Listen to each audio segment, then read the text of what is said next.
Shalom, Kol Aloyim, Yahweh Ba'ashem, Yahweh Shai Ba'ashem, Rachakudash. Double honors to our apostles and elders of Great Millstone. Peace and blessings to the elect. I wanted to make a video concerning Revelation 12, verse 11. It says, "And they overcame him by the blood of the Lamb." The him is talking about Esau Edom, the so-called white man that rules the entire world. And the Lamb is referring to Yahweh Shai. That's the true name of the only begotten Son. The world ignorantly calls him Jesus. His name is Yahweh Shai. So it says they overcame him by the blood of the Lamb and by the word of their testimony. And that testimony was given unto us. And by the word of their testimony, and they loved not their lives unto death. And the last part of the verse, that phrase, love not their lives unto death, is what I wanted to get into. And that's the proper mindset to have. As a matter of fact, if you don't love your life, that means you hate your life. And the world likes to make it seem as if hate is such a strong and evil word. It's a bad word. Don't ever say that, blah, blah, blah. But all it means is that you have a strong dislike. That's it. It's nothing too crazy. It's nothing deep about the definition of that word. So if you don't love your life, that means you hate your life. And that's the proper mindset. You have to have a strong dislike for the way that you're living.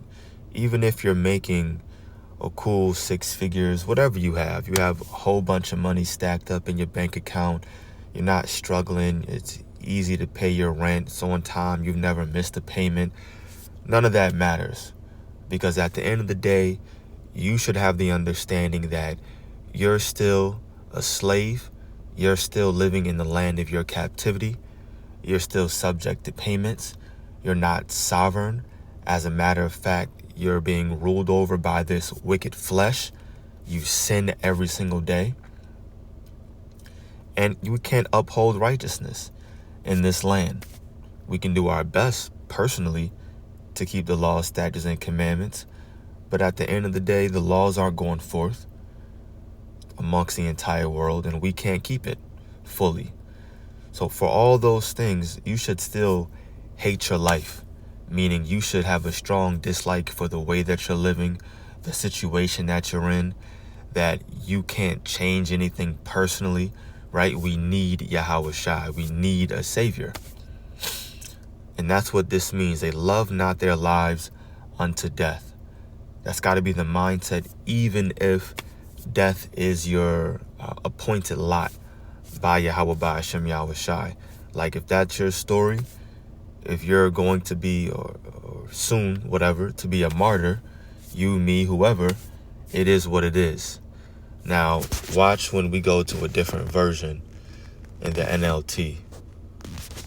It says, "And they have defeated him by the blood of the Lamb and by their testimony, and they did not love their lives so much that they were afraid to die." That they were afraid to die. So you can't have the mindset, oh, well, man, the whole world is collapsing and I didn't know it was going to be like this. I didn't know to expect this. I need to take this chip so that I can eat and blah, blah, blah. I don't want to be put to death. I don't want the guillotine. And it's all because you loved your life. You're missing something here. You wanted something to be better. Should've, could've, would've type mentality. Not understanding that we're sacrificing our lives for something far greater. We're talking about things, for lack of a better word, that we can't even begin to imagine. Remember, those thoughts weren't even given unto us. It says, "Eye hath not seen nor ear heard the things that the Lord has prepared for them that love him." Esau can't provide that for us. That's why we love not our lives. And it has to be unto death. That needs to be your mentality. So check this out, because I'll keep bringing up a mindset. Let me jump over to Philippians 2. In the King James, of course. Philippians 2.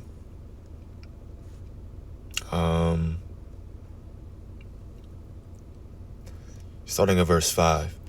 It says, "Let this mind be in you, which was also in Yahweh Shai, So this has to be our mindset. Who being in the form of God, thought it not robbery to be equal with God, but made himself of no reputation, and took upon him the form of a servant, and was made in the likeness of men. And being found in fashion as a man, he humbled himself, and became obedient unto death, even the death of the cross. Remember, verse 5 said, let this mind be in you that was also in Yahushua. He had a mindset of being obedient unto death. We have to have that same type of mindset.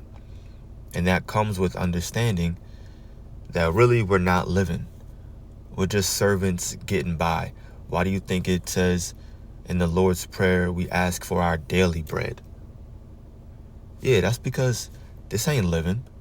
In the kingdom of heaven, we're not going to be worried about our daily bread. We're going to just know. We're going to know that for eternity, every single day, the week after, next month, next year, whatever, food is going to be there. Right? We're going to be able to eat whatever we want. New foods, new fruits, different flavors, so on and so forth. But right now, we're servants. We have to be obedient. We love not our life. And even if that means all the way up into death, the guillotine, whatever it is, you have to remember that you're sacrificing your life for something far greater. Something that Esau can't give us. And this mindset we have to put on is right now. You can't just all of a sudden snap your fingers and think you're going to have it in the time of Jacob's trouble. You have to understand right now what we're going through, why we're doing this, why we're out there on the highways and byways, that we need a savior, that we can't do anything in this wicked flesh. We need our bodies to be changed as well. Let me jump over now to the book of Luke 14, of course, because this goes hand in hand. Starting at verse 25.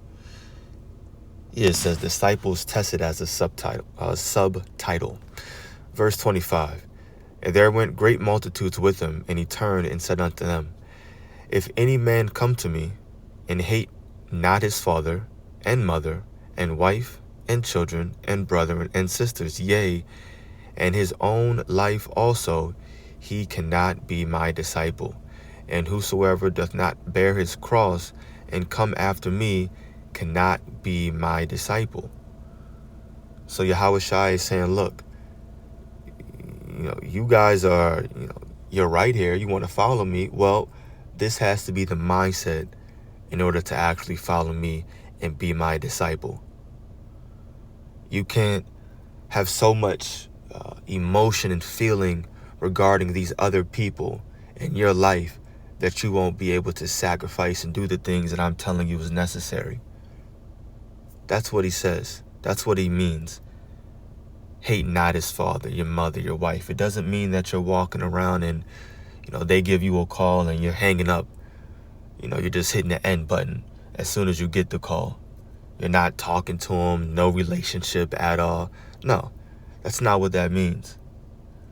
It comes with the mindset or just understanding that, look, you have to put them on the back burners. They're not more important than your duty of what you've been called to do in this ministry. Many are called, few are chosen. Okay. If you were called, then now you have to say, this is my focal point. This is the focus of my life right now, the nucleus. Everything else is just around it. It's outside of it. Mother, father, brothers, sisters, even my own life, the things that I wanted to do, the things that you wanted to do. It's now in the background. Not to say that it doesn't matter, but hey, sometimes you do got to drop certain things. It doesn't matter. For the most part, this ministry comes first. And that's the mindset of loving not your life, even unto death. That's what that means. So we have to have that mindset right now. Like I said, you can't just snap your fingers and all of a sudden You just got it like that. Faith is at an all-time high in Jacob's trouble. No, it's got to be built up. Got to start thinking about these things now. So that's it. Just wanted to push out that mindset. Kol haloyim Yahweh ba'ashem Yahushai ba'ashem Rachakudash. Double honors to our apostles and elders of Great Millstone. Peace and blessings to the elect. Shalom.